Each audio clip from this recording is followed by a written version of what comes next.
ప్రకటించిన వ్యక్తి ఎవరు? యేసు పునరుద్ధానమును గూర్చి మొదటి ప్రసంగము మొదటిగా ప్రకటించిన వ్యక్తి ఎవరు? పేతురు. ఇంకా who is the first preacher about resurrection of Jesus Christ? మగ్దలేన మరియ. ఆమె చూసి యేసు అక్కడ లేడన్న సంగతిని శిష్యులకి చెప్పటం జరిగింది. ఫస్ట్ ప్రీచర్ అన్నమాట. యేసుక్రీస్తు ప్రభువు మృతుల్లో నుంచి లేచిన తర్వాత ఆయన ఇచ్చినటువంటి మొట్టమొదటి ఆజ్ఞ ఏమిటి? యేసు మృతుల్లో నుండి లేచిన తర్వాత ఆయన ఇచ్చినటువంటి మొదటి ఆజ్ఞ ఏమిటి? సర్వలోకమునకు వెళ్ళి సర్వసృష్టికి సువార్తను ప్రకటించుడి అన్నాడు. ఇది యేసు పునరుద్ధానుడైన తర్వాత మొట్టమొదటి ఆజ్ఞ. యేసు జీవించుచు ఈ లోకములో నుంచి వెళ్ళిపోవటానికి ఆఖరిగా ఇచ్చిన ఆజ్ఞ కూడా అంటారు దాన్ని. ఓకే, అర్థమైందా? హల్లెలూయా. ఎక్కడికి వెళ్ళి సువార్త చెప్పాలి? సర్వసృష్టికి వెళ్ళి సువార్త చెప్పాలి అని అంటే మనం వీధులకే సువార్త చెప్పం.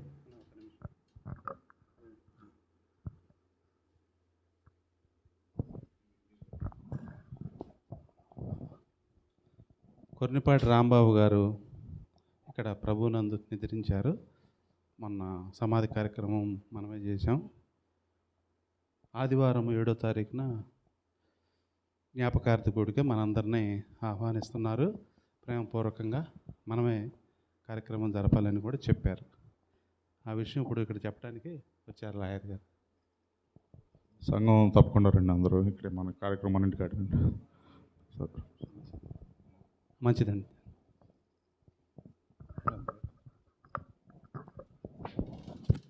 యేసు ప్రభు వారి చివరి ఆజ్ఞ పునరుద్ధానుడైన తర్వాత మొట్టమొదటి ఆజ్ఞ సర్వలోకమునకు వెళ్ళి సర్వసృష్టికి సువార్తను ప్రకటించమని ప్రభు చెప్పాడు. మనం ఉన్న చోట సువార్త ప్రకటిస్తే దేవుడు రెండవ స్టెప్గా ఇంకొక ఊరికి, ఇంకొక రాష్ట్రానికి, ఇంకొక ప్రాంతానికి తీసుకెళ్ళటం మొదలు పెడతాడు. మనం ఇంకా ప్రారంభించలేదు కాబట్టి ఎక్కడున్నాం అక్కడే ఉన్నాం. దేవుని మహాకృపను బట్టి నేను పెద్దగా చదువుకోకపోయినా మన భారతదేశంలో కొన్ని రాష్ట్రాల్లో సువార్త ప్రకటించటానికి, ప్రపంచంలోనే కొన్ని దేశాలకు దాదాపు 16 దేశాల్లో సువార్త ప్రకటించటానికి ప్రభువు నాకు కృప ఇచ్చాడు. అటువంటి కృప మనందరము పొందుకోవాలి. హల్లెలూయా.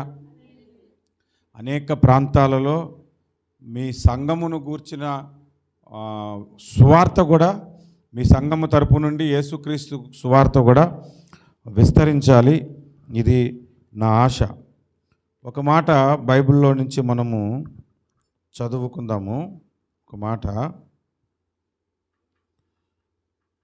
యోహాను సువార్త 20వ అధ్యాయము 11వ వచనము నుండి. అయితే మరియా సమాధి బయట నిలిచి ఏడ్చుచుండెను. ఆమె ఏడ్చుచు సమాధిలో వంగి చూడగా తెల్లని వస్త్రములు ధరించిన 2 దేవదూతలు యేసు దేహం ఉంచబడిన స్థలములో తలవైపున ఒకడును కాళ్ళు వైపున ఒకడును కూర్చుండుట కనబడెను. వారు, అమ్మా, ఎందుకు ఏడ్చుచున్నావని ఆమెను అడుగగా, ఆమె, నా ప్రభువును ఎవరో ఎత్తుకొని పోయిరి, ఆయనను ఎక్కడ ఉంచిరో నాకు తెలియలేదని చెప్పాను. నాకు ఈ మరియ గురించి ఎక్కువ సమయం ప్రసంగం చేయను. ఈ మరియ గురించి ఆశ్చర్యకరమైన విషయాలు ఏంటంటే, ఈ మరియకు ఇంకొక సిస్టర్ ఉన్నారు. ఆమె పేరేంటి? మార్త. బ్రదరు లాజరు. వాళ్ళ ఊరు బేతేనియా. ఎక్కువగా యేసు ప్రభు వాళ్ళ ఇంటికి వెళ్ళేవాడు. యేసు ప్రభు వెళ్ళి వాళ్ళకి వాక్యం బోధిస్తున్నప్పుడు వంట పనుల్లో ఎవరు ఎక్కువ ఉండేవారు? మార్త. దేవుని వాక్యం ఎవరు ఎక్కువ వినేవారు? మరియా. ఆ మరియకు మరి ఏం వాక్యం విన్నదో నాకు ఇప్పటికీ అర్థం కాదు. ఏం వాక్యం విన్నదో నాకు అర్థం కాదు అసలు.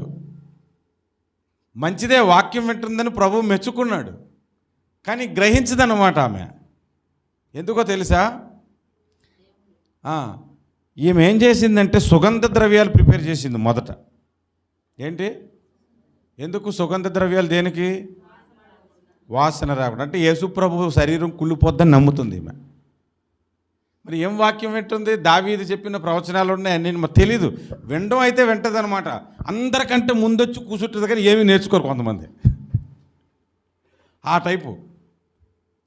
రెండవది, ప్రభువు లేచాడని చెప్పాలని, నేను లేస్తానని చెప్పాడు కదా, ఎత్తుకొని పోయారని చెప్తుంది. నా ప్రభువుని ఎవరో ఎత్తుకొని పోయారట. ఎక్కువగా వాక్యం ఏమే వింటుంటుంది. కొన్ని సందర్భాల్లో మీరు క్విజ్ అది పెట్టుకుంటున్నారు కదా, మా సంఘంలో అయితే నేను సంవత్సరానికి ఒకసారి క్విజ్ పెడతాము.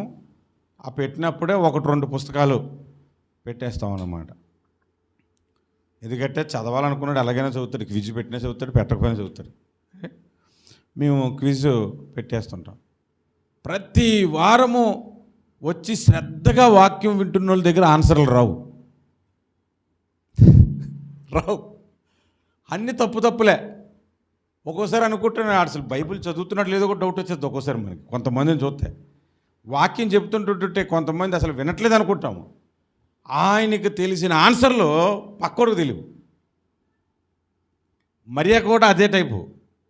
ఎప్పుడు దేవుని వాక్యము ఆయన పాదాల దగ్గర కూర్చొని ఇలా వింటదంట, కానీ ఆయన దగ్గరికేమో సుగంధ ద్రవ్యాలు తెచ్చింది. యేసయ్య అంటే ఆసక్తే, అందరికంటే వేకువనే లేచింది. వేకువనే ఎందుకు వెళ్ళి చూడాలి? అది చూసిన వెంటనే అక్కడ సమాధులు ఎవరు, అమ్మ నా ప్రభు చెప్పినట్టుగా లేచారని గంతులు వేయగానే ఎవరు ఎత్తుకుపోయారు అంటుంది. అయితే ఇక్కడ ఒక సందర్భం ఏంటంటే, యేసు ప్రభువు మృతులలో నుంచి లేచి ప్రయాణమయ్యి పరలోకానికి వెళ్తున్నాడు. వెళుతూ ఆయన చేతుల్లో పరదైసు ఉన్నది. ఏమున్నది? పరదైసు. ఎఫెసీ పత్రిక 4వ అధ్యాయము 8వ వచనంలో ఆయన చెరగా పట్టుకొని వెళ్తున్నాడంట కదా. మనం ఎక్కువ రిఫరెన్స్లు చూడొద్దు, చిన్న పాయింట్ చెప్పి నేను ముగించేస్తాను. చెరగా పట్టుకొని తిన్నగా పరలోకానికి వెళ్ళిపోవాలి తండ్రి దగ్గరికి ఆయన. కానీ మధ్యలో బ్రేక్ వేసినట్టుగా ఆగాడు. ఎందుకు ఆగాడు అని అంటే, ఈ ఆత్మలు ఉన్న లోకమును పట్టుకొని వెళ్తూ ఉన్నప్పుడు, అది కంటికి కనబడదు, వెళ్తూ ఉన్నప్పుడు అక్కడ ఒక ఆమె ఏడుస్తుంది. ఆమె మరియా. ఎందుకు ఏడుస్తుంది? నా ప్రభువుని ఎవరో ఎత్తుకొని వెళ్ళిపోరని ఏడుస్తుంది. యేసు ప్రభు ఎంత బిజీలో ఉన్నా ఆయన విషయంలో కన్నీరు కారుస్తున్నాడంటే ఆయన ఆగిపోతాడు. అది నేర్చుకోవాల్సిన పాఠం. ఎంత బిజీగా ఉన్నా మనం ఒక్కసారి కన్నీరు కార్చామంటే ఆయన ఆగిపోతాడు. అమెరికాలో ఒక బ్రదరు ఇలాగా మా ఆస్తుల మీద ఇలాగ దాడులు జరిగాయి అన్ని విషయాలు చెప్తే, ఆ బ్రదరు అంటే ప్రేమతోనే ఒక మాట చెప్పారు. దేవుని సేవకులు జోలికి వస్తే ఊరుకుంటాడండి, రక్తం కక్కుకొని చేస్తారు ఒక్కొక్కడును అని అన్నారు. గట్టిగా ప్రార్థన చేయంటే నాకు అసలు పెద్దగా వాళ్ళ గురించి ప్రార్థన చేయాలన్న మనసు కూడా ఉండదు. ఎందుకో తెలుసా, ఒకవేళ ప్రార్థన చేసి ఆ ప్రార్థనలో దుఃఖం వచ్చి నేను కానీ ఒక కన్నీరు చుక్క కాల్చానంటే మొత్తం పోతారు వాళ్ళు. అంత సీరియస్గా ఉంటుంది ట్రీట్మెంట్. ఆయన విషయంలో శ్రమపడి కన్నీళ్ళు కార్చామంటే ఆయన మనకంటే ఎక్కువ వేదనకు గురైపోయే మనసు కలిగిన వాడు మన యేసే. అక్కడ ఆగిపోయాడు. వాస్తవానికి ఆయన అక్కడ ఆగకూడదు. ఆగిపోయి యేసు ప్రభు ఆమెతో మాట్లాడుతాడు. అమ్మా ఎందుకు ఏడ్చుచున్నావు అన్నాడు 15వ వచనంలో. యేసు, అమ్మా ఎందుకు ఏడ్చుచున్నావు, ఎవరిని వెతుకుచున్నావు అంట. అసలు ఆ ప్రశ్న మీరు ఆలోచించిన, అసలు ఎందుకు ఏడుస్తున్నావు నువ్వు? సంతోషించాల్సిన విషయం, సిలువ వేసినప్పుడు ఏడ్చిందో లేదో నాకు తెలియదు, కానీ ఆయన మృతుల్లోంచి లేచినప్పుడు ఏడుతుంది ఈమె. పోనీ ఎవరిని వెతుకుచున్నావు అనే ప్రశ్న వచ్చింది కదా. అప్పుడు ఆమె తోటమాలి అనుకొని మాట్లాడుతుంది. అంటే యేసు ప్రభువుని రికగ్నైజింగ్ చేసే కన్నులు కూడా లేవు ఆమెకి. ఇక్కడ ఈ గురించి ప్లస్ చెప్పుకోవచ్చు, మైనస్ రెండు కూడా చెప్పుకోవచ్చు. అందరికంటే ఆసక్తి ఉంది ముందు సమాధి దగ్గరకు వచ్చిన ఆమె ఈమె. యేసు ప్రభు కొరకు సుగంధ ద్రవ్యములు ప్రిపేర్ చేస్తున్న స్త్రీలలో మొదటగా ఉన్న ఆమె ఈమె. సరే, ఇక్కడ మనం ఆలోచన చేస్తే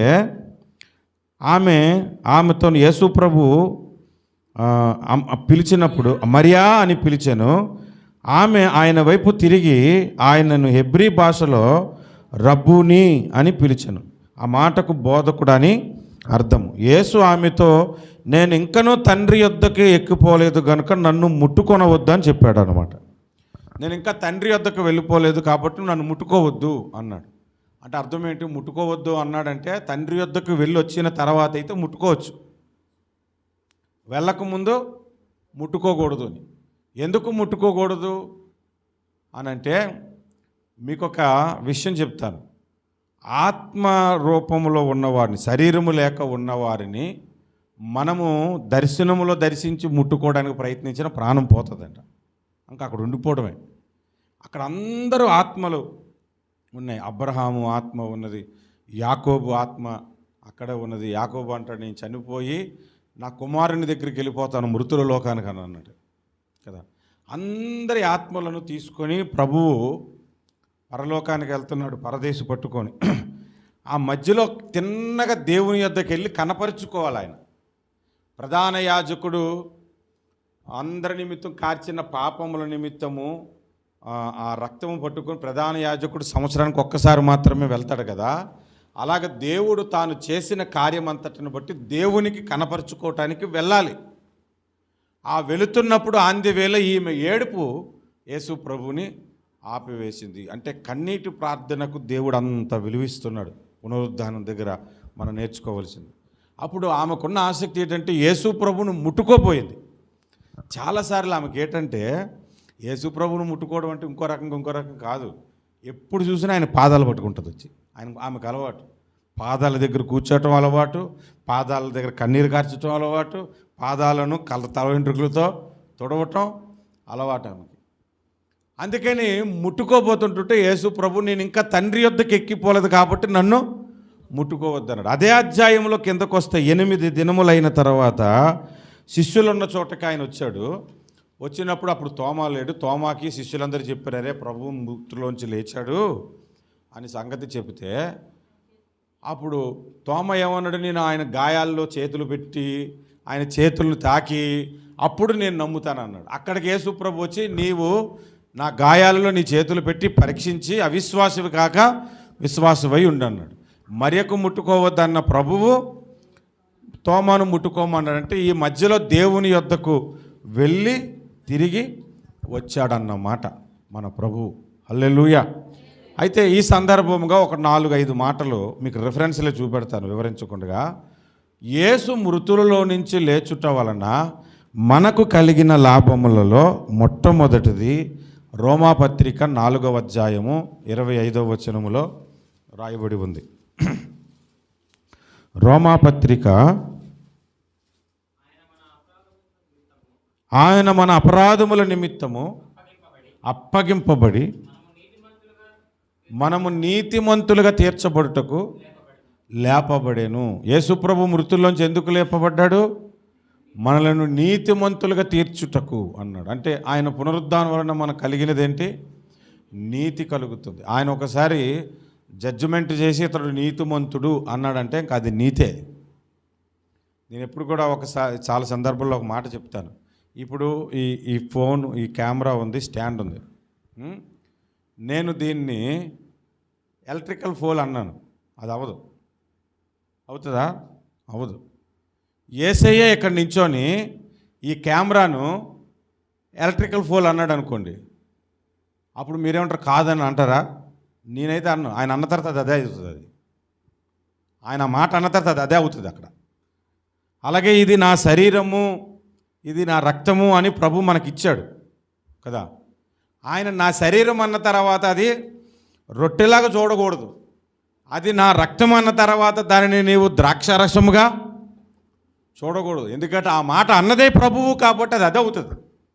ఆయన నోటి నుండి ఏ మాట వస్తుందో అదే అవుతుంది. పునరుద్ధానుడైన యేసు నీవు నీతిమంతుడు అనే మాట ఒకసారి మనతో అన్నాడంటే మనం నీతిమంతులం అయిపోయామంతే. హల్లెలూయా. కాబట్టి ఆయన పునరుద్ధానం వలన మనకు నీతి కలిగినది. లూకాసు వార్త 2వ విషయము 24వ అధ్యాయము 30-31 వచనాల్లో 30-31 వచనాల్లో వారి కన్నులు తెరవబడి ఆయనను గుర్తుపట్టిరి. పునరుద్ధానుడైన తర్వాత ఆ ఎంఐ మార్గమును వెళుతున్న వారికి కనబడిన ఆయన గుర్తించలేదు.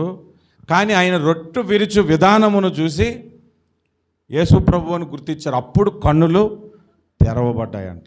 పునరుద్ధానం వలన మన మనోనేత్రములు వెలిగింపబడింది.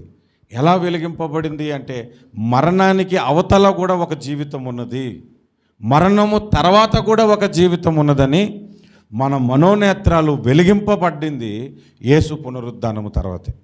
ఒకవేళ యేసు మృతుల్లో నుంచి లేవలేదనుకోండి, నువ్వు పోలేరమ్మను పూజించినా ఒకటే, యేసయ్యను పూజించినా ఒకటే, నువ్వు ఇంకే దేవతను పూజించినా ఒకటే, యేసయ్యను పూజించినా ఒకటే.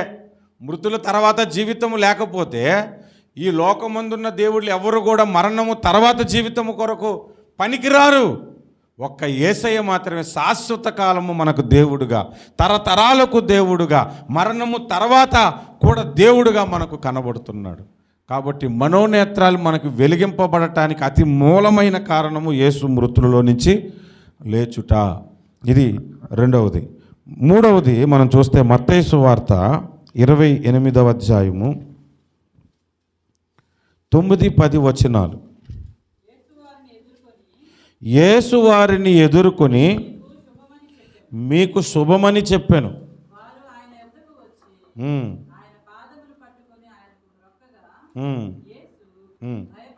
యేసు భయపడకుడి.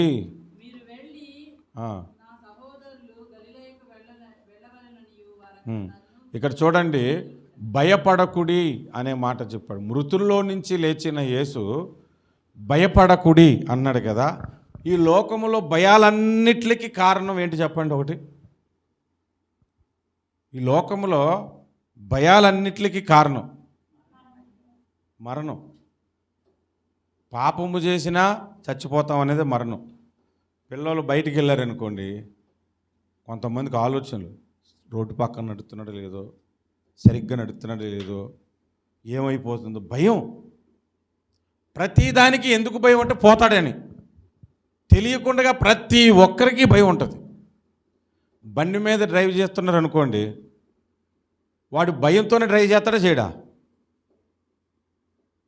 భయం లేకుండా డ్రైవ్ చేసినట్టు ఇలా జర్ర జర్ర అని తిరుగుతారు, కాలు చేతులు ఎరగడు. ఆడికి కూడా భయం ఉంటుంది. అది అంత వెళ్ళినా పడిపోతే చచ్చిపోతానేమో అన్న భయం ఉంటుంది ప్రతి ఒక్కడికి. ప్రతి ఒక్కడికి భయానికి కారణం ఏంటంటే మరణం. ఆరోగ్యకరమైన అన్నం తినకపోతే ఇప్పుడు కాకపోయినా కొద్ది రోజులకి చచ్చిపోతానేమి ఇది ఇలా తింటే అని భయం. షుగర్ వచ్చిన వాళ్ళు టీ తాగరు, ఎందుకు? భయం. అన్ని భయాలకి మూలము మరణము. ఆ మరణాన్ని గెలిచిన యేసయ్య భయపడకుడి అని అంటున్నాడంటే క్రైస్తవుడికి భయం ఉండకూడని విషయం ఏంటంటే మరణము విషయంలో భయం ఉండకూడదు. మరణము విషయంలో క్రైస్తవుడికి భయం ఉండకూడదు. మరణం అనేది వానికి సంతోషకరమైన విషయమై ఉండాలి. అది సంతోషకరమైన విషయమై ఉండాలి. అందుకే క్రీస్తునందున మృతులైన వారు ధన్యులు అని అన్నాడు. క్రీస్తునందుండి చనిపోతే వాడు ధన్యుడు. కాబట్టి మృతులలో నుంచి లేచిన యేసయ్య మనకు తొలగించినది భయము. నాలుగవది చెప్పాను కదా, వివరించకుండా ఒక్కొక్క పాయింట్ చెప్తానని. 1 కొరింథీ పత్రిక 15వ అధ్యాయము 56వ వచనము. మరణపు ముళ్ళు పాపము, పాపమునకు ఉన్న బలము ధర్మశాస్త్రమే అయినను మన ప్రభువైన యేసుక్రీస్తు మూలముగా మనకు జయము అనుగ్రహించుచున్న దేవునికి స్తోత్రము కలుగునుగాక. ఇక్కడ మనం గమనించాల్సింది ఏంటంటే ఈ 15వ అధ్యాయం అంతా పునరుద్ధానం గురించి రాయబడింది. మీ 15వ అధ్యాయం మొత్తం చూడండి. ఆ 15వ అధ్యాయం అంతా పునరుద్ధానమును గురించే. యేసు పునరుద్ధానమును గురించి, విశ్వాసుల పునరుద్ధానమును గురించి, వారు పొందుకోబోతున్న మహిమను గురించి, మరణము మీద విజయం ఎలా కలిగిందో ఆ విషయాలే ఇక్కడ రాయబడ్డాయి. ఇంకేముండదు. ఈ అధ్యాయం అంతా అదే ఉంటుంది. ఆ మాటలు రాస్తూ రాస్తూ నీ విజయం ఎక్కడా అని మాట కనబడుతుంది. అంటే మరణమందు, యేసు పునరుద్ధానమందు మనకు దేవుడు విజయమును కలుగజేస్తున్నాడు. హల్లెలూయా.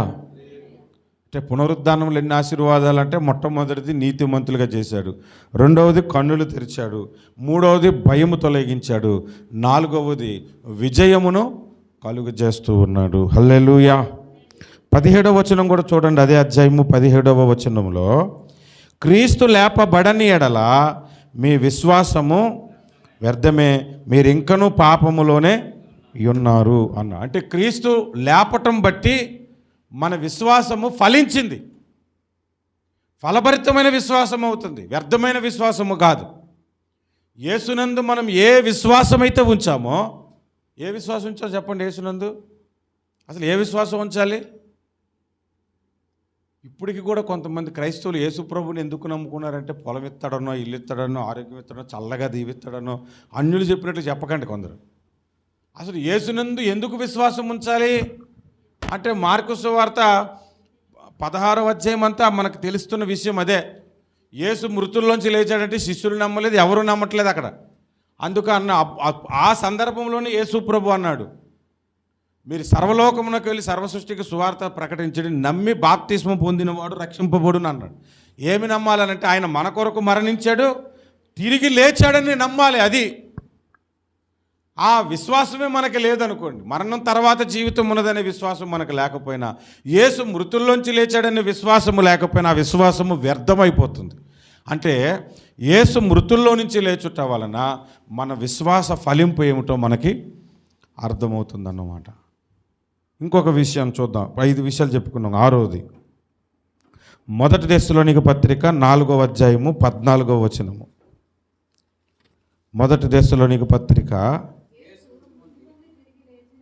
యేసు మృతి పొంది తిరిగి లేచెనని మనము నమ్మిన ఎడల, అదే ప్రకారము యేసునందు నిద్రించిన వారు దేవుడు ఆయనతో కూడా వెంటబెట్టుకొని వచ్చును అన్నాడు. అంటే ఇక్కడ మనకు ఆయన మృతుల్లో నుంచి లేచుట వలన ఒక నిరీక్షణ కలుగుతున్నది. నిరీక్షణ కలుగుతుంది. అకస్మాత్తుగా కానీ క్రమక్రమంగా కానీ మనం ప్రాణం పోయినా పరలోకానికి వెళ్తామనే నిరీక్షణ ఉంది కదా. నిరీక్షణ లేని భక్తి మంది. అన్యుల భక్తి ఎలాగుంటుందంటే, వాళ్ళకి నిరీక్షణ లేదు. నిరీక్షణ అంటే ఏంటి? ఒక దగ్గర పని జరుగుతుందంట, ఒక బిల్డింగ్ కడతా ఉన్నారు, పని జరుగుతుంది. అక్కడ పని జరుగుతూ ఉంటుంటే అక్కడికి ఒక వ్యక్తి వెళ్ళి పనిచేసిన వ్యక్తిని అడిగాడు, ఇక్కడ మీరు పని చేస్తున్నారు కదా, ఈ బిల్డింగ్ ఎందుకు కడుతున్నారని. ఏమో నాకేం తెలుసండి, రోజు కూలి ఇస్తానన్నారు, వచ్చాను అన్నాడు. అంతే. వాడికి నిరీక్షణ ఉందా? లేదు. సరే, వాడికి ఇంకొకటి వచ్చి పని చెప్తున్నాడు, సూపర్వైజర్, ఆ పని చేయి, ఈ పని చేయి, ఇంకా చేయలేదేటని అరుస్తున్నాడు. అతని దగ్గరికి వెళ్ళి, ఇక్కడ ఏ బిల్డింగ్ కడుతున్నారు సార్ అని అడిగాడు. ఏమో నాకు తెలియదండి, వీళ్ళందరిని పనిలో పెట్టారు, నన్ను చూసుకోమన్నారు, చూసుకుంటున్నాను అన్నాడు. సూపర్వైజర్ ఆడికి తెలియదు. కానీ బిల్డింగ్ ప్లాను అప్రూవ్ చేసిన ఒక ఆయన ఉన్నాడు లోపల, మేనేజర్. ఆయన దగ్గరికి వెళ్ళాడు. ఈ బిల్డింగ్ ఇక్కడ కడుతున్నారు కదండి, దేని కొరకు కడుతున్నారు బిల్డింగు అని అంటే, అప్పుడు ఆయన చెప్పాడు, ఇక్కడ హాస్పిటల్ కడుతున్నారండి, హాస్పిటల్ ఎన్ని బెడ్లు వస్తాయి అన్నీ చెప్తున్నాడు, మొత్తం డ్రాయింగ్ చూపించి.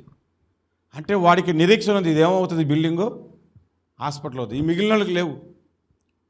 క్రైస్తవుడికి ఉండాల్సిన నిరీక్షణ ఏంటంటే, మరణము తర్వాత మనకొక జీవితం ఉన్నది, మరణము తర్వాత మనకొక రాజ్యం ఉన్నది, మరణము తర్వాత మనము యేసుతో ఉంటామనే నిరీక్షణ ఉండాలి.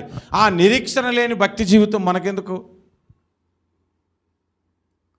చాలా కాలంగా చర్చకు వచ్చిన ఒక వ్యక్తి ఒక సందర్భంలో ఒక పల్లెటూరులో చచ్చిపోతే, తాత ఎక్కడికి వెళ్తామంటే, ఏమో ఎవడో తెలిసిరా, పోయిన వాళ్ళు నేను అడుగుతాను అన్నాడు. ప్రతి వారం చర్చకు వస్తాడు, ప్రార్థన చేస్తాడు, అన్ని చేసి చచ్చిపోయిన తర్వాత ఎక్కడికి వెళ్తామంటే నిరీక్షణ లేదు.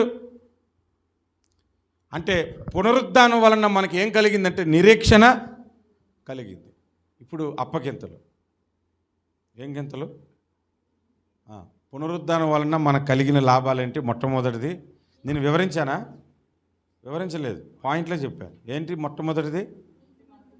నీతిమంతులుగా తీర్చడం. రెండవది మనోనేత్రాలు వెలిగింపబడ్డాయి. మూడవది మరణ భయం తొలగింది. నాలుగవది జయము కలిగింది. 5 విశ్వాస ఫలింపుకు ఆధారం దొరికింది. 6 నిరీక్షణ కలిగింది. అంటే మన భక్తి జీవితం అంతా కూడా చుట్టూ తిరిగి చూస్తే పునరుద్ధానం దగ్గర కనబడుతుంది మనకి. పునరుద్ధానం అనేది ప్రతిఫలం. మనం ఇండియాలో ఆదివారం అంటాం కదా, ఏ కంట్రీలోనైనా వాళ్ళ భాషలో ఆదివారమే అంటారండి అని అనకండి. ఇంగ్లీష్లో సండే అంటారు, హిందీలో రవివారం అంటారని. కానీ రష్యాలో ఆదివారాన్ని రిజరక్షన్ డే అంటారు, పునరుద్ధాన దినం అంటారు. ఆదివారం అనేది ఆఖరి రోజా మొదటి రోజా? 7 రోజులు ఉన్నాయి కదా మనకి. అది మొదటి రోజా ఆఖరి రోజా?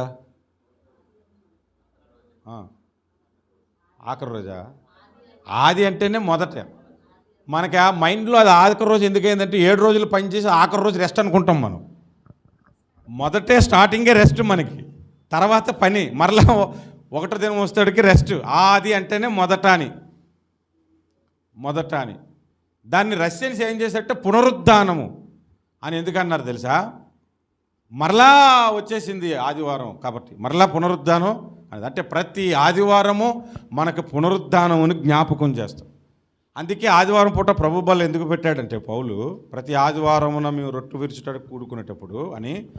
ఆదివారం రాగానే 2 విషయాలు మనం గుర్తుపెట్టుకోవాలి. మొట్టమొదటిది క్రీస్తు మన కొరకు చనిపోయాడు, అందుకు ప్రభు బలి ఇస్తున్నాం. రెండవది ఆదివారం మనం ఎందుకు కూడుకుంటున్నామంటే ఆయన మన కొరకు మృతిని గెలిచి లేచాడు అనటానికి. క్రైస్తవుల నిరీక్షణ ఆదివారం పూట ఆరాధన మనకి ఎందుకు జరుగుతుందంటే ఇది కారణం.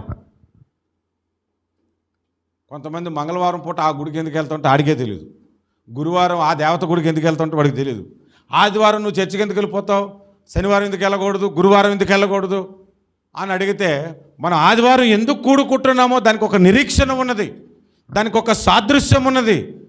అది మనము చెప్పగలగాలి. చివరిగా ఒక మాట మన జ్ఞాపకం చేసుకుందాము. యేసు మృతులలో నుంచి లేచుట వలన ప్రవచనము నెరవేరింది. ఇప్పుడు ఇందాక మీతో మాట్లాడుతున్నాను, కాకినాడ నుంచి ఒక ఆయన మెసేజ్ పెట్టాడు. యేసు జన్మమును గూర్చి ప్రవచనాలు క్లారిటీగా ఉన్నాయి, కానీ యేసు పునరుద్ధానమును గూర్చి ప్రవచనాలు క్లారిటీగా బైబిల్లో ఎందుకు లేవన్నా అని. యేసు పునరుద్ధానమును గూర్చి ప్రవచనాలు క్లారిటీగా ఎందుకు లేవు? ఉన్నాయి, మనమే సరిగ్గా చదువుకోలేము. యేసు 3వ దినమున లేస్తాడని బైబిల్లో పాత నిబంధనలు ఎక్కడైనా ఉందా? ఉంటే చెప్పండి, నాకు ఒక్క వచనం చూపించండి చాలు. మీరు యేసు 3వ దినమున మృతులలో నుండి లేస్తాడని పాత నిబంధనలు ఎక్కడుంది? క్రొత్త నిబంధనలో ఉంది.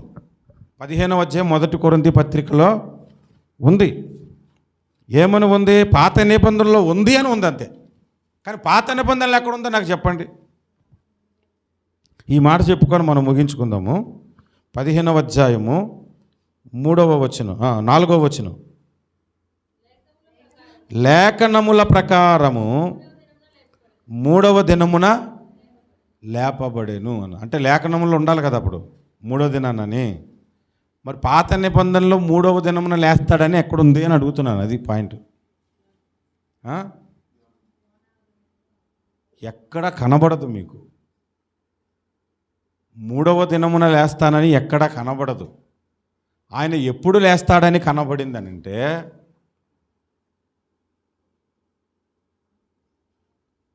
ప్రథమ ఫలముల పండుగ ఆయన పునరుద్ధానమును సూచించింది. ఎప్పుడు? పస్కా పండుగ దేనిని సూచించింది? శిలువ మరణాన్ని సూచించింది. ప్రథమ ఫలముల పండుగ అదే అధ్యాయంలో ఉంటుంది, 15వ అధ్యాయంలోనే.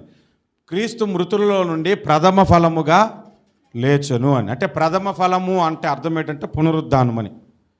ఇప్పుడు ఇశ్రాయేలీలకు ఇవ్వబడిన 7 పండుగలలో 7 పండుగలలో మొదటి పండుగ ఏమో పస్కా పండుగ. పస్కా పండుగ అయిపోయిన మరుసటి దినము మొదలుకొని 7 వారాలు వారముల పండుగ ఆచరింపవలన అని అన్నాడు. వారముల పండుగ అంటే 7 వారాలు, 7 × 7 49. ఆ మరుసటి దినమున మీరు ఏం చేయాలంటే ప్రథమ ఫలముల పండుగను ఆచరించమని చెప్పాడు అనమాట. అంటే పస్కాకు ప్రథమ ఫలముల పండుగకు మధ్యలో ఎన్ని దినాలు వస్తున్నాయో అవి వారముల పండుగ కింద లెక్కేశాడు. వారముల పండుగ కింద లెక్క వచ్చేసింది.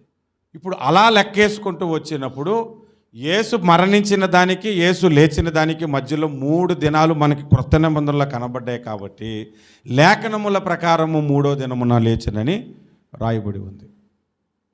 ఇంకా పూర్తి వివరణ మీరు వినాలంటే నేను పునరుద్ధానం గురించి 15 మెసేజ్లు చెప్పుకుంటే అందులో ఖచ్చితంగా ఉంటుంది. మొత్తం డ్రాయింగ్ వేసి కూడా చెప్పాను పండుగలను గురించి. లేఖనముల ప్రకారము ఆయన మృతుల్లో నుంచి లేచాను, లేఖనముల ప్రకారము ఆయన మృతుల్లో నుంచి లేచాడని ప్రవచనములు నెరవేరాయి. అంటే యేసు మృతుల్లో నుంచి లేవటం వలన మనకు కలిగిన లాభము ఇప్పుడు చెప్తున్నాను వినండి. బైబిల్ని గట్టిగా నమ్మొచ్చని ధైర్యం కలిగింది. హల్లెలూయా. ఇందులో ఏది రాయబడిందో అదే జరిగింది. అర్థమైందని చెప్పింది. అంటే బైబిల్ మనం చదువుతున్నప్పుడల్లా యేసు జన్మిస్తాడని రాయబడింది, రావచనం నెరవేరింది. మరణిస్తాడని రాయబడింది, నెరవేరింది. 3వ దినమున లేస్తాడని రాయబడింది, 3వ దినమున లేచాడు. ఆయన మరలా మన కొరకు వస్తాడని రాయబడి ఉంది, వస్తాడు. ఇది గట్టిగా నేను నమ్మొచ్చని ఆయన పునరుద్ధానం మనకు నిరూపించేసింది. దేవునికి స్తోత్రం. అంటే యేసు పునరుద్ధానములో 7 బలమైన ఆశీర్వాదాలు మనకి కలుగజేశాడు. అది డబ్బు కాదు, ధనము కాదు, ఆరోగ్యం కాదు, ఇంకేమి కాదు, కానీ నీతిమంతులుగా తీర్చటం, మన కళ్ళు వెలిగింపబడటము, భయము తొలగటము, జయము పొందటము, విశ్వాసము ఫలించటము, తర్వాత నిరీక్షణ, తర్వాత వాక్యాన్ని గట్టిగా నమ్మే ధైర్యమును మనకి కలుగజేశాడు. ఇది పునరుద్ధానమందు యేసు మనకిచ్చిన ఆశీర్వాదములు. God bless you all. ఈ సమయంలో పాస్టర్ గారికి చాలా